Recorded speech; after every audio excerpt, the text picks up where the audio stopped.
Maybe it's not about weight. Maybe it's about responsibility. A promise.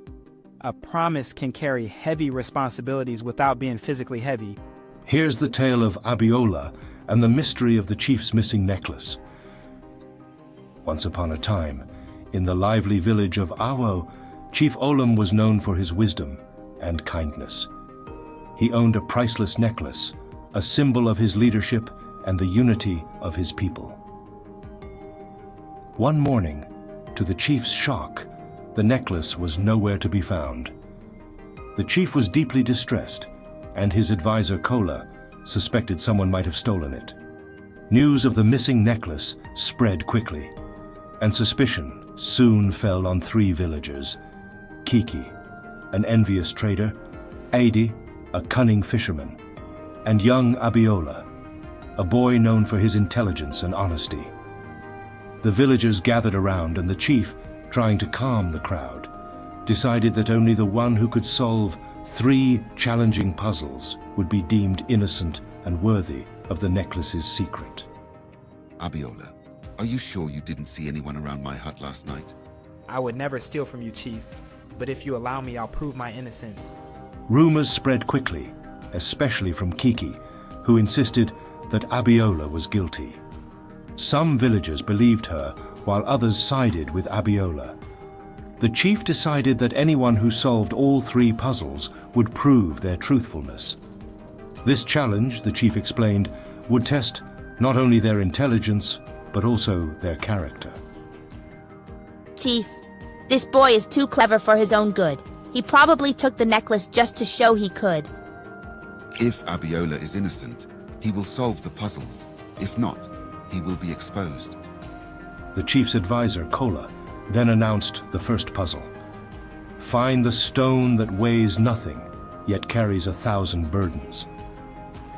Abiola felt nervous, but was determined to clear his name. Only those with clarity in their minds and hearts can find the answer, he added. Abiola thought hard. He wandered the village, pondering the riddle's meaning. He visited the riverbed, the elders' meeting grounds, and the chief's courtyard. Each location brought him closer to a realization. Maybe it's not about weight. Maybe it's about responsibility. A promise. A promise can carry heavy responsibilities without being physically heavy. Confident, he returned to the chief. Chief, the answer is a promise. It holds burdens but weighs nothing. You've proven wise, Abiola, but 2 more challenges await. Please don't forget to like, subscribe, and turn on notifications. Your support means a lot and helps our channel grow. The chief announced the second puzzle. Bring me something that grows without roots, blooms without sunlight, and dies without water. Abiola's friend, curious, approached him as he thought deeply. What could grow without roots and bloom without sunlight? I don't know, but I'll solve this no matter how difficult. Unable to sleep, Abiola stayed up late, reflecting on things that grew in the village without roots or water. At last, he had an idea. The next morning, he went to the chief and confidently stated, A dream grows in one's mind, needs no roots, and dies if not nurtured. You're smarter than I thought, Abiola, but you've yet to face the hardest puzzle. Meanwhile, Ade and Kiki spread rumors, insisting that Abiola must be cheating. Tensions rose, and some villagers began to doubt Abiola's innocence. Still, he kept his resolve, focusing on the final puzzle. Bring me something that can create peace, but cannot be seen, touched, or held. Abiola felt daunted, but thought back on his mother's wisdom. True peace, my son, she had once told him, comes from something deep within. Maybe it's not something we can see or hold.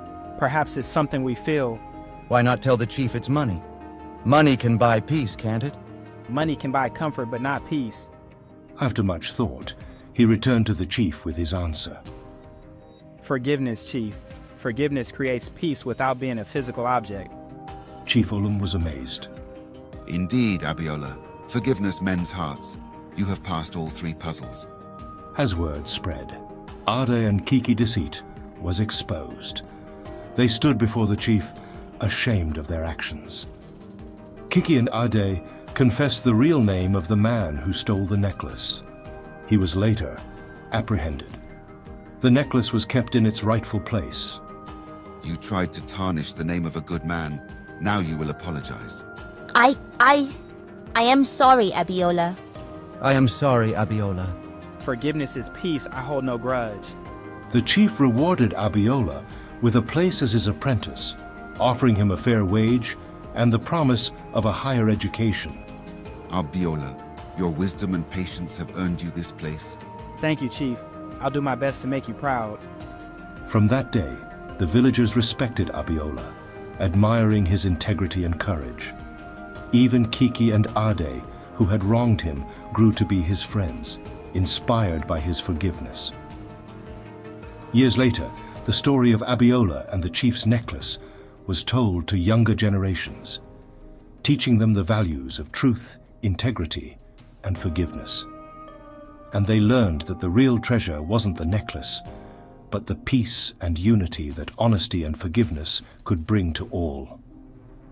Thanks for watching. Please like, subscribe, and hit the notification bell. Stay tuned for more stories. Under the flickering fluorescent lights of a busy market somewhere in Nigeria, Ife wiped sweat from her brow.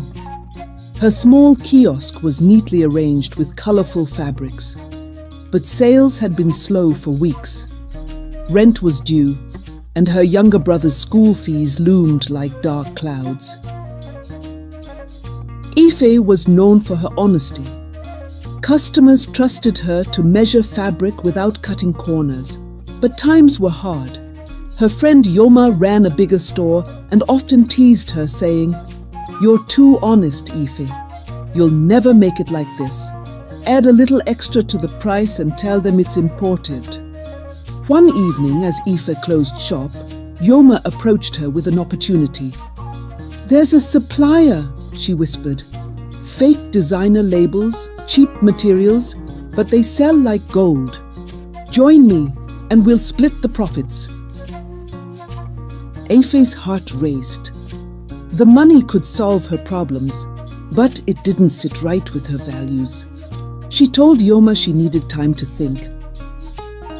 At home, her brother Odina showed her his report card. Straight A's again. "I want to be an engineer, sis.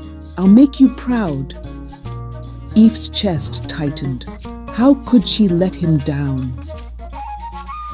The next day, Ife walked into Yoma's store and saw the shelves lined with fake labels. Customers swarmed, unaware they were being duped. Ife stepped back and clenched her fists. She couldn't do it. She advised Yoma against her dishonest business practices. She cautioned Yoma about the risks and consequences of her deceitful business practices, explaining how such actions could harm her reputation and lead to legal trouble in the long run. Ife decided to continue running her business as she always had. She visited her supplier to negotiate for better quality fabrics. After that, she started marketing her products online, emphasizing authenticity and fair pricing. Although orders came in slowly at first, her reputation began to grow. She even started offering sewing tutorials on social media. Months later, Yoma's shop was closed during a raid by consumer protection officials. While Ife's business thrived, people respected her honesty. She even secured a contract to supply uniforms for a private school. One evening, her brother Odina said to her, "You did it, sis. You've showed me that doing the right thing pays." Eve smiled as they hugged, her heart swelling with pride. She had faced the weight of her choices and came out stronger, proving that integrity is the foundation of true success. Thank you for watching. Please like, comment, subscribe, and hit the notification bell for more stories. Please don't forget to check out our other videos.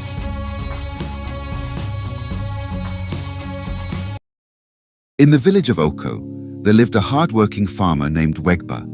He inherited 2 pieces of land from his late father. One was rocky and dry, while the other was fertile and easy to till. One day, Wegba stood at the edge of his fields, unsure of which land to cultivate. His friend, Onajite, advised him, "Why waste your time on the rocky land?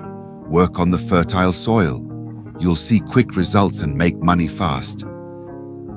But Wegba's father had once told him, "The rocky land may be hard, but its harvest lasts longer." Remembering this, Wegba decided to split his efforts. He planted maize in the fertile land and cassava in the rocky one. The fertile land yielded crops quickly. Wegba sold them at the market and bought new clothes, impressing the villagers. Meanwhile, the rocky land required endless digging and clearing, and its crops took longer to grow. Many mocked Wegba, especially Onajite, who said, "You're wasting your time." Months later, a drought hit the village. The fertile land dried up, and crops withered. Wegba's maize was gone.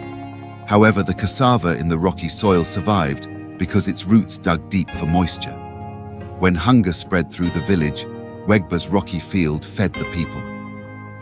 Onajite, who had laughed at Wegba, came to him for help. Instead of turning him away, Wegba shared his cassava and taught him how to prepare his own rocky field for future planting. By the end of the season, Wegba was praised not only for his foresight, but also for his kindness. He had proven that wisdom, patience, and preparation yield greater rewards than quick fixes. Thank you for watching. Please like, comment, subscribe, and hit the notification bell for more stories.